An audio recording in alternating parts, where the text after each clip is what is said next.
Charlotte's Web. Chapter 9. Wilbur's Boast. A spider's web is stronger than it looks. Although it is made of thin, delicate strands, the web is not easily broken. However, a web gets torn every day by the insects that kick around in it, and a spider has to rebuild it when it gets full of holes. Charlotte liked to do her weaving during the late afternoon, and Fern liked to sit nearby and watch. One afternoon, she heard a most interesting conversation and witnessed a strange event. "You have awfully hairy legs, Charlotte," said Wilbur, as the spider busily worked at her task.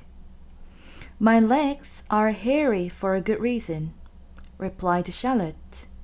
"Furthermore, each leg of mine has 7 sections: the coxa, the trochanter, the femur, the patella, the tibia, the metatarsus, and the tarsus." Wilbur sat bolt upright. "You are kidding," he said. "No, I'm not either." "Say those names again. I didn't catch them the first time." "Coxa, trochanter, femur, patella, tibia, metatarsus, and tarsus." "Good knees," said Wilbur, looking down at his own chubby legs. "I don't think my legs have 7 sections." "Well," said Charlotte, "you and I lead different lives. You don't have to spin a web. That takes real leg work." "I could spin a web if I tried," said Wilbur, boasting. "I've just never tried." "Let's see you do it," said Charlotte.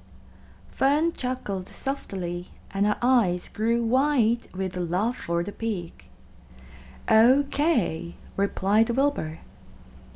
"You coach me and I'll spin one. It must be a lot of fun to spin a web. How do I start?" "Take a deep breath," said Charlotte, smiling.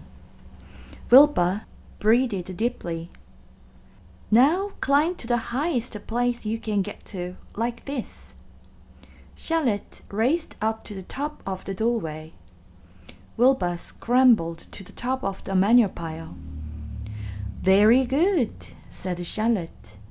"Now make an attachment with your spinnerets. Hurl yourself into space and let out a drag line as you go down." Wilbur hesitated a moment, then jumped out into the air. He glanced hastily behind to see if a piece of rope was following him to check his fall. But nothing seemed to be happening in his rear, and the next thing he knew he landed with a thump. "Oomp!" he grunted. Charlotte laughed so hard her web began to sway. "What did I do wrong?" asked the pig, when he recovered from his bum. "Nothing," said Charlotte. "It was a nice try." "I think I'll try again," said Wilbur cheerfully. "I believe what I need is a little piece of string to hold me." The pig walked out to his yard. "You there, Templeton?" he called. The rat poked his head out under the trough. "Got a little piece of string I could borrow?" asked Wilbur. "I need it to spin a web." "Yes, indeed," replied Templeton, who saved the string. "No trouble at all. Anything to oblige." He crept down into his hole, pushed the goose egg out of the way, and returned with an old piece of dirty white string. Wilbur examined it. "That's just the thing," he said. "Tie one end to my tail, will you, Templeton?" Wilbur crouched low with his thin, curly tail toward the rat. Templeton seized the string, passed it around the end of the pig's tail, and tied 2 half hitches. Charlotte watched in delight. Like Fern, she was truly fond of Wilbur, whose smelly pan and style of food attracted the flies that she needed. And she was proud to see that he was not a quitter and was willing to try again to spin a web. While the rat and the spider and the little girl watched, Wilbur climbed again to the top of the manure pile, full of energy and hope. "Everybody, watch!" he cried. And summoning all his strength, he threw himself into the air head first. The string trailed behind him, but as he had neglected to fasten the other end to anything, it didn't really do any good, and Wilbur landed with the third, crushed and hurt. Tears came to his eyes. Templeton grinned. Charlotte just sat quietly. After a bit she spoke. "You can't spin a web, Wilbur, and I advise you to put the idea out of your mind. You lack 2 things needed for spinning a web." "What are they?" asked Wilbur sadly.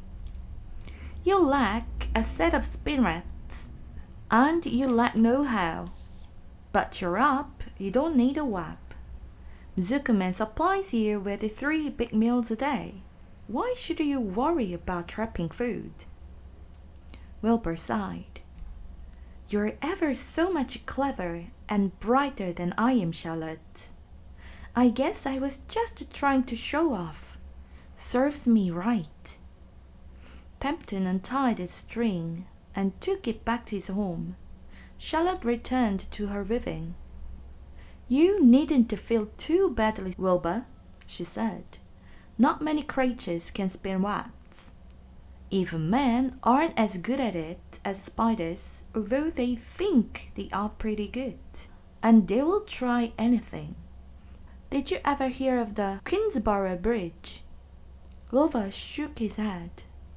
"Is it a web?" "Sort of," replied Charlotte.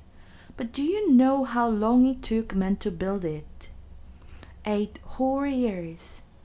My goodness, I would have starved to death waiting that long." "I can make a web in a single evening."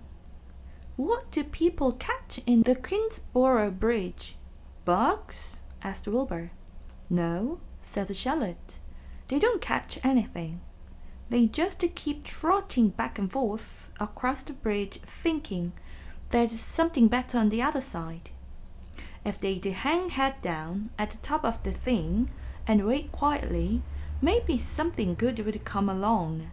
But no, with men, it's rush, rush, rush every minute." "I'm glad I'm a sedentary spider,"